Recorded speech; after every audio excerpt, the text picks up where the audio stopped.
네, 주말 동안의 이슈를 정리하고 이번 주 가장 눈여겨볼 뉴스들 살펴보는 시간입니다. 시사구말리 문화일보의 이현정 논설위원 나오셨습니다. 어서 오세요. 네, 안녕하세요. 오피니언 라이브의 윤희용 여론분석센터장도 자리하셨습니다. 안녕하십니까? 네, 안녕하십니까? 예, 행정수도 이전 여기에 대해서 민주당 여러 가지 드라이브 걸고 있습니다. 관련해서 여론조사 기관에서도 이제 이 행정수도 이전에 대한 것들 많이 조사를 했는데 네. 어떻게 나오고 있어요 지금? 일단 이제 한국갤럽이 지난주 금요일에 발표를 했는데요. 예. 행정수도 이전에 대해서 어떻게 생각하는지에 대해서 찬성이 42%, 네. 반대가 49% 나왔습니다. 그러니까 이제 반대가 약간 높은 네. 상황이 같은 40%이긴 합니다만은 네. 특히 주목되는 것은 이제 서울 시민들의 의견인데 서울 같은 경우에는 이제 서울시로 그대로 유지해야 된다. 그러니까 반대죠. 61%. 그다음에 세종시 이전 찬성은 32%. 그러니까 전체 값보다는 서울 시민들의 이제 반대는 더 높은. 그러니까 서울 시민들은 반대가 높네요. 더 높은 거죠. 왜냐하면 예. 어떤 본인이 살고 있는 도시의 위상이 네. 좀 훼손되거나 약화될 것이라는 데에 대한 우려감들이 좀 있는 것이니까 네. 이제 일단 결과는 그렇게 나오긴 했는데요. 이게 이제 보면은 조사 결과들이 사실은 이제 여러 조사들이 있었는데 결과값들이 이제 좀 많이 다르긴 합니다. 어떻게 묻느냐에 따라서. 어떻게 묻느냐에 따라서. 예, 여론조사라는 것이 이제 뭐 우리가 프레임을 어떻게 접근해서 질문을 하느냐에 따라서 답은 확연히 달라지긴 하거든요. 어떤 차이가 있었던 거예요, 질문에? 그래서 이제 지금 보면은 행정수도 관련해서는 그냥 행정수도 이전에 대해서 세종시를 이전한 것에 대해서 어떻게 생각하냐라고 묻는 게 있을 수 있잖아요. 네.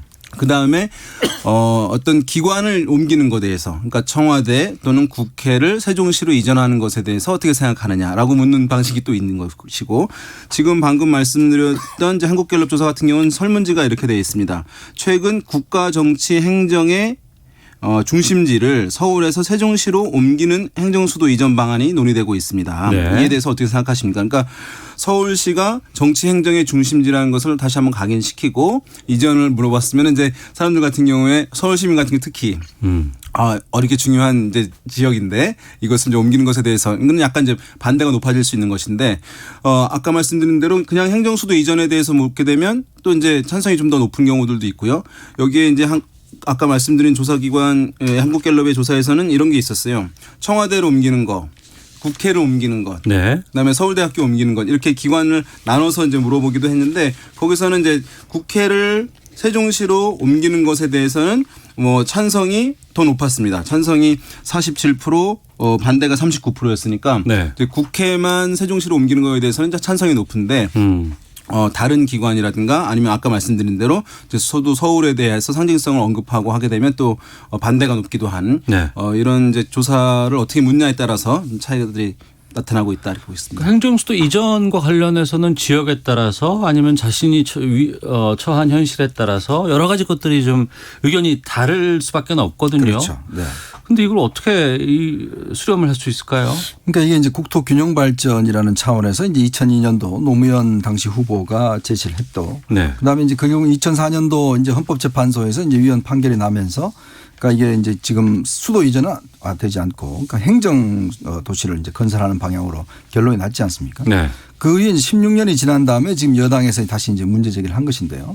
아무래도 우리 국민들 입장에서 보면 좀 학습 효과가 있는 것 같아요. 당시에는 국토균형 발전 또 수도 이전 문제에 대해서 상당히 어떤 면에서는 좀 동의하는 측면이 많았었는데 실제 그 이전을 해보니 일단 분산 효과는 전혀 없었다는 거거든요. 예. 예를 들어서 그러면 그 상식적으로 공무원들이 다 내려갔으니까 그럼 과천이 집값이 많이 싸져야 되는데 과천 집값이 오히려 더 올랐어요. 예. 그러니까 공무원들 입장에서 보면 또 출퇴근을 그러니까 서울과 서울을 뭐 주말 부부 한다는 거 아니겠습니까? 그래서 생활 주거지는 여전히 서울에 있으면서 실제 이제 거기에 출퇴근하는 것이고 또 공무원들도 매일같이 서울로 와야 되는 이런 어려움이라든지 등등 여러 가지 이제 부작용들이 있다 보니 지금 이제 다시 이거를 들고 나온다고 했을 때 국민들에서는 뭐 그렇게 선뜻 예를 들어서 이런 과연 현재 어떤 부작용들을 극복할 수 있는가에 대한 의문점들이 있는 것이고요. 또 네. 하나는 이제 쭉 우리가 그동안 이 수도 이전 문제에 대해서 국민들께서 지켜보시면서 사실 서울이라는 도시가요 굉장히 경쟁력이 있는 도시입니다. 아시겠지만 이게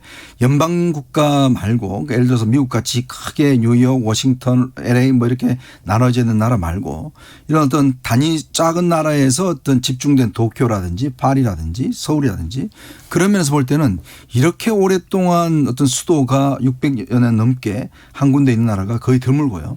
또 인프라 예를 들어서 뭐 공원이라든지 또 문화적인 면이라든지 그다음에 또 우리가 바로 산이 옆에 있지 않습니까? 예, 예. 또 강물도 한강이 뭐 세계적으로 큰 강이 있고 등등 여러 가지 조건에 봤을 때 시너지 효과가 분명히 있는 거거든요. 즉 대한민국이 어떤 면에서 보면 서울이 이 발전하는 데는 서울이라는 도시의 집중력과 또 모든 어떤 금융, 기업, 행정, 인프라가 다 집중되어 있었던 효과가 있는 것인데 네. 이걸 만약에 옮겨갈 경우에 그러면 과연 그러면 그 행정 도시는 누가 사느냐는 거죠.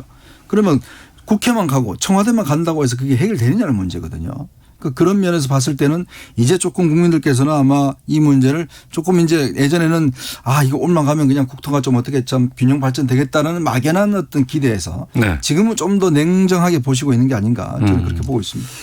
지금 이제 치열한 이제 여론전이 있을 수밖에 없는 그런 상황인데요. 그래서 네. 지금 행정수도를 세종시로 이전하는 것 이제 좋다고 보는 이유를 보게 되면 이제 여권에서 맨 처음에 꺼냈던 이유가 근거가 이제 서울의 집값을 안정시키기 위해서잖아요. 네. 근데 이제 아까 말씀드린 조사 결과에서 그 세종시 이전이 좋다고 하는 분들한테 그 이유는 뭐냐라고 물어봤을 때 부동산 시장 안정화는 그 찬성하는 응답자 중에 6%밖에 안 돼요. 아, 그래요? 그러니까 사실은 사람들이 옮겨도 서울시의 집값이 안정될까에 대해서는 의문이 있는 것 같아요. 네네.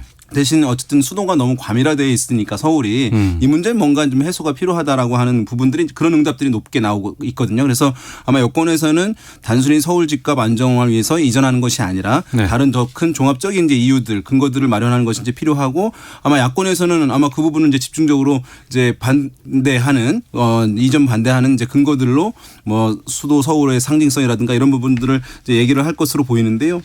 이게 이제 과거에 2003년 4년에도 논란이 됐었잖아요. 그때는 사실 이 반대하는 목소리들을 정치적 목소리로 전환시킬 수 있는 어떤 환경이 갖춰져 있었어요. 왜냐하면 당시에 서울시장이 이명박 서울시장이었거든요. 예, 그때 예. 그 다음번에 대통령이 됐잖아요. 그러니까 굉장히 주목받는 정치인이 이제 있었고 그래서 그것을 정치적 목소리로 냈고 이제 어쨌든 간에 그것은 이제 반대 목소리들을 크게 만들어냈던 것인데 지금 이제 보면은 야권에서는 뭐 이런 이제 목소리들을 하나로 담을 수 있을지에 대해서 약간 의문이 있는 부분들이 왜냐하면 대권 주자들은 또 옮기는 것도 한번 고민해 볼 필요가 있다. 또 충청 지역의 의원들, 중진들 의원들도 또 부산에 있는 의원들도 이제 보면은 옮기는 것도 괜찮지 않겠냐라고 하는 이제 균열의 전선에서 네. 균열이 나는 부분들이 있어서 이제 야권이 이 부분을 어떻게 대응할지 좀 이제 주목이 되고 있는 상황이고요. 아까 예. 말씀드린 조사 개요를 개요를 말씀드리면 7월 28일부터 30일까지 한국갤럽이 휴대전화 조사를 1,001명 대상으로 조사를 했고요. 표본 오차는 95% 신뢰 수준에서 플러스 마이너스 3.1%포인트, 응답률은 13%였습니다. 네. 잠시 안내 말씀드리겠습니다. 충남 아산시 충무교 지점의 수위가 계속 상승을 해서 이 지역에 홍수주의보가 발령이 됐습니다. 아산시 충무교 지점입니다. 이 지역에 계시는 분들 라디오, TV, 스마트폰 등을 통해서 홍수 상황이라든가 기상 변화 수시로 확인을 해 주시길 바라고요.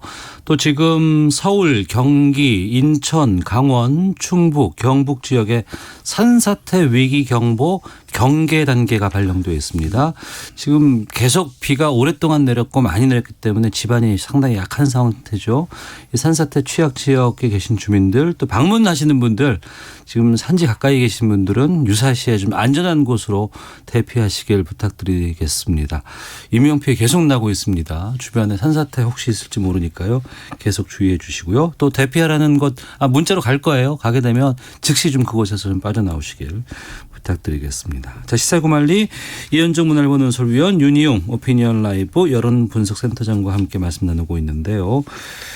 자, 주택 관련해서 지금 임대차 3법 2개는 통과가 됐고 시행이 됐고 하나는 지금 앞두고 있습니다. 통과를.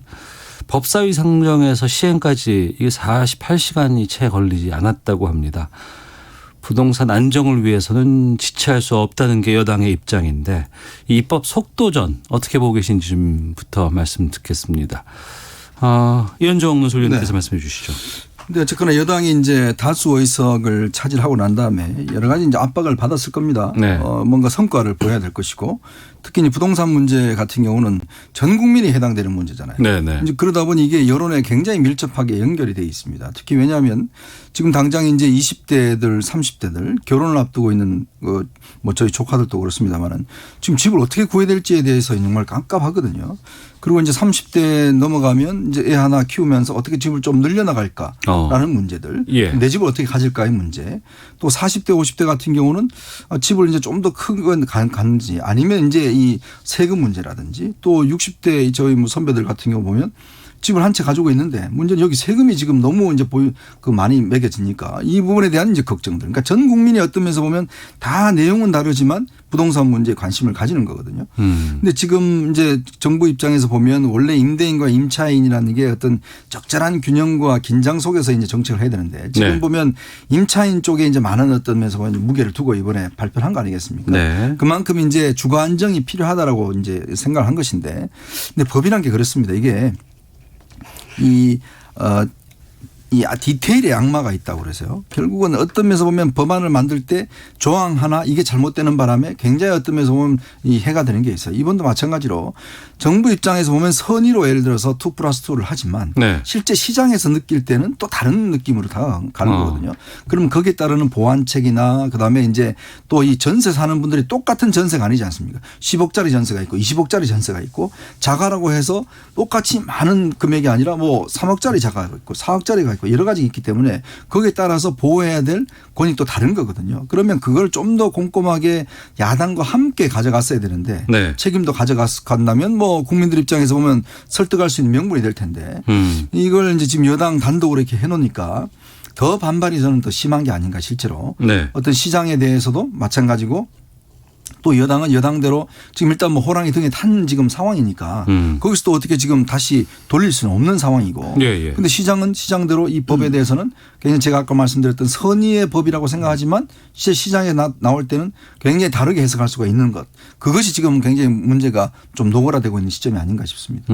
윤희영 대표께서는요? 예, 저도 좀 아쉬운 부분들이 있는데요. 지금 어쨌든 서민들이 임차인들 이제 세입자들을 어쨌든 보호하는 것이 필요하다. 가장 이제 사회적 약자일 수도 있기 때문에 그래서 다급한 마음에 이제 이것을 한 것 불가피한 부분들은 있다고 보고 네. 또 불가피한 이제 문제가 큰 상황에서는 뭐 충격적인 이런 이제 뭐 부정적 효과들 단기간에 나타나는 것들은 이제 또 어쩔 수 없는 부분들이 있다고 보긴 하는데 그래서 저는 다급했지만 필요한 부분이었다고 보긴 하는데 말씀하신 대로 지금 먼저 이 법안을 통과시키기 전에 뭐 아까 이제 야당과 만약에 타협이라든가 협의가 잘 됐으면 제일 좋았겠고 또 그렇지 않다 하더라도 이것이 왜 필요한지에 대해서 국민들에게 기본적 그 가치에 대해서 호소하고 얘기하는 부분들 그래서 이해를 구하고 설득하는 부분들이 좀 있었으면 만약에 이런 부정적 효과가 문제가 단기적인 문제들이 발생한다라고 하더라도 국민들이 수긍하고 이해하고 용인해 주는 부분들이 커질 수 있는 것인데 네. 그 부분이 좀 이제 짧았던 부분들은 아쉬움으로 남아요. 그래서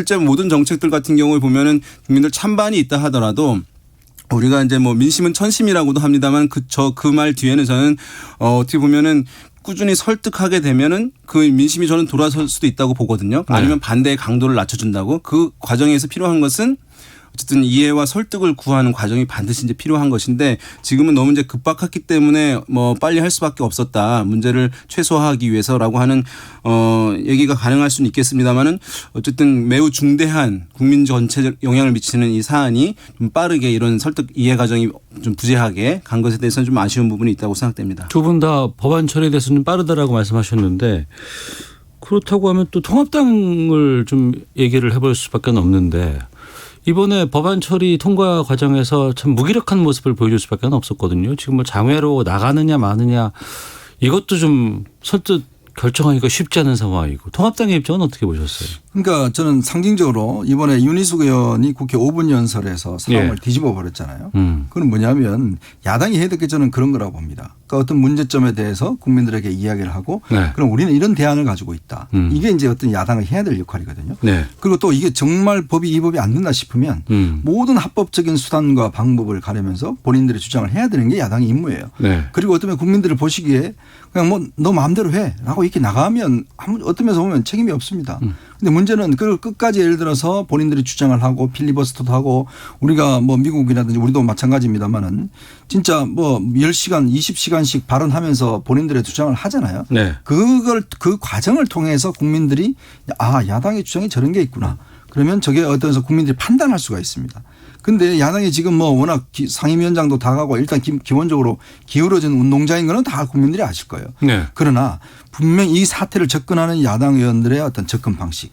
자, 얼마만큼 이 문제에 대해 절박하게 국민들에게 설득하려고 했는 것인지 저는 그 문제와 또 설득을 했다라면 그 본인들이 얼마만큼 이 대체법을 만들려고 노력했는 것인지 그러면 예를 들어서 임차인의 어떤 그런 불안을 위해서 야당도 법을 낼 수가 있잖아요. 네. 그럼 그걸 토론에 붙일 수가 있지 않습니까?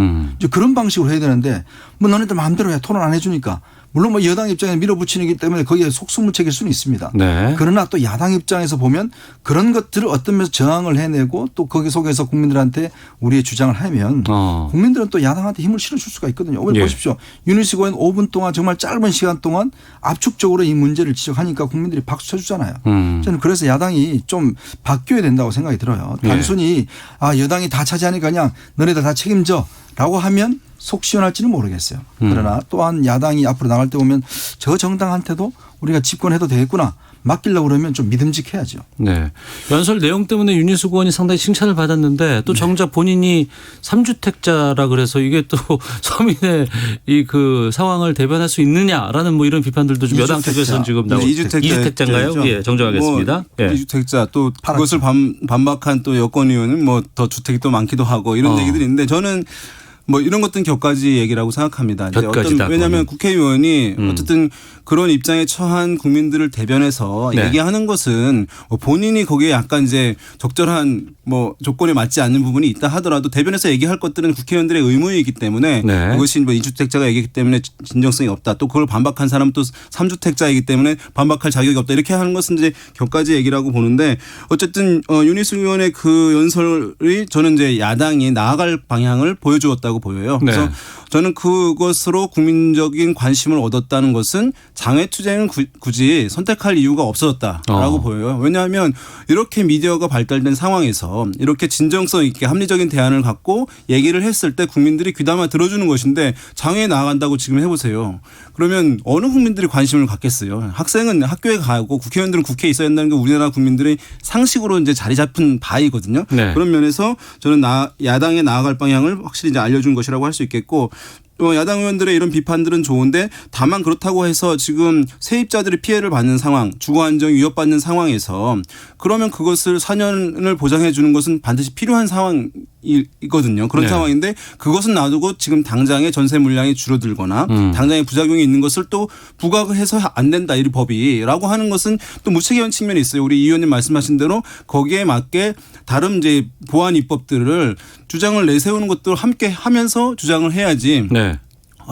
큰 방향에서 맞는 것을 격까지 어떤 부정적 효과를 더 크게 확대해서 그 법이 문제가 있다라고 하는 것은 국회에 있는 국회의원으로서는 전 또 약간 생각해 봐야 할 부분이라고 생각됩니다. 그럼 두 분 모두 통합당 장외로 나가는 거에 대해서는 비판하시는 입장이시네요. 네.